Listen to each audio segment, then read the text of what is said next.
السلام عليكم ورحمة الله تعالى وبركاته wiilashadii gabdhahay meel baa joogtaan iyo sib la dawanaysa muuqaalkan quruxda badan waa idin salaamay marka hore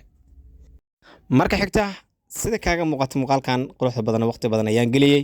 si idinkaan idinku qanciyo ama dadka jecel farqurxinta iga taageera page-kayga iyo meelaha aan ku leeyahay social media sida TikTok-ga YouTube-ka iyo wixii la mid ah muuqaalkan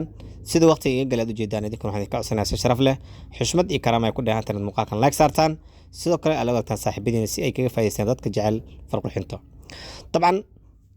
maalmihii ciidda ayaa fooda nagu soo hayo haddii ciidda laga baxan insha allahu tacaala dadka jooga muqdisho iyo erida waxay soo booqan karaan xarunteena muqdisho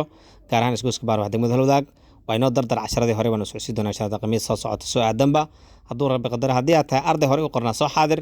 haddii aad arday cusub tahay insha allah waan ka codsan inaad imaato oo aad akademiyada soo booqato si aad kaga faa'iideysato farqurxinta iyo wixii la mid ah insha allah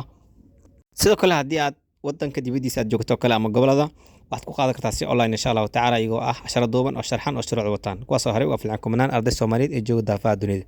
aad baa maastaa muuqaalkan shargaray